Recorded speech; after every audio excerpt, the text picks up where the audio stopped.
আমি ফাহিম হাসান একজন সাধারণ ছাত্র ছিলাম, কিন্তু সময়ের পরিক্রমায় 24-এর গণ অভ্যুত্থানে আমাকে রাজপথে নিয়ে এসেছিল। 24 সালের জুলাই মাসটা আমাদের এখনো মনে আসলে রাতের ঘুম এবং পায়ের নিচের স্তরটা থরথর করে কাঁপতে থাকে, বুক থরথর করে কাঁপতে থাকে। এখনো সেই দিন রাতগুলোর কথা ভুলতে পারি না। আমরা রাজপথে নেমেছি, আমাদের কারো কাছে কোনো অস্ত্র ছিল না, শুধু ছিল সাহস। এক বুক আকাশ, এক বুক ভরসা নিয়ে রাজপথে নেমেছিলাম। অন্যায়ের বিরুদ্ধে চেয়েছিলাম স্বৈরাচারের পতন, অন্যায়ের বিরুদ্ধে দাঁড়িয়েছিলাম।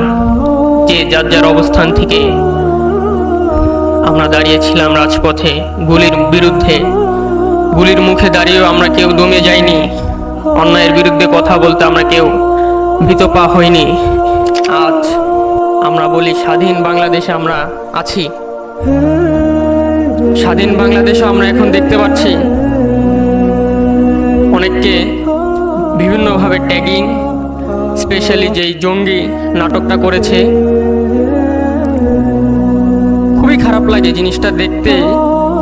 স্বাধীনতা আমাদের এই 2000 শহীদ, এত এত রক্তের বিনিময়েও যে বাংলাদেশ কায়েম হয়েছে, আমরা শহীদ থিমটা কোথা থেকে এসেছে? আমাদের ঈমান, আমাদের ইসলাম ধর্ম থেকে। আমাদের আন্দোলনের মূল স্পিরিট ছিল মারা গেল শহীদ হব। আমাদের আন্দোলনের মূল স্পিরিট ছিল অন্যায়ের বিরুদ্ধে জীবন গেল, আল্লাহ হয়তো আমাদেরকে এর প্রতিদান দিবেন। আমরা কি সরকারের কাছে কোনো রকম কোনো কিছুর বিনিময়ে কোনো নেতার পিছনে আমরা গিয়ে রাজপথে নামিনি।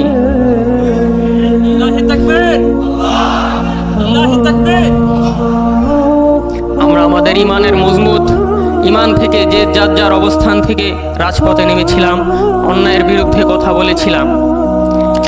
কিন্তু আমরা এখন দেখছি বিভিন্নভাবে আমাদের দেশকে 90% মুসলিম কান্ট্রিতেও বলছে দিন প্রতিষ্ঠার জন্য আমাদেরকে আন্দোলন করতে হবে। আসলে এর থেকে মরে যাওয়া মনে হয় খুব খারাপ ছিল না, ভালোই ছিল। আমি খুব ছোট মানুষ, আমার সামনে উপস্থিত অনেকেই বড় বড় উপস্থাপক আছেন, অনেক বড় বড় ব্যক্তি আছেন। আমি সবার সামনে বক্তব্য দিতে খুবই বিব্রত বোধ করছি। বক্তব্যে কিছু ভুল বলে থাকলে আমাকে ক্ষমাসুন্দর দৃষ্টিতে দেখবেন। আমি আমার একটা শেষ কথা বলে আমি আমার বক্তব্যটা শেষ করব। 16 তারিখ যেদিন আবু সাঈদ শহীদ হলো, একজনের রক্তের বিনিময়ে আমরা এইভাবে হাজার হাজার ছাত্র জনতা রক্ত দিতে পেরেছি। সেই 2000 শহীদদের রক্ত এই বাংলার মাটিতে আমরা অযথা দিয়ে দিব না। আমরা এই শহীদদের বিচার এই বাংলার মাটিতে করেই ছাড়বো এবং দিন প্রতিষ্ঠা করেই ছাড়বো ইনশাআল্লাহ।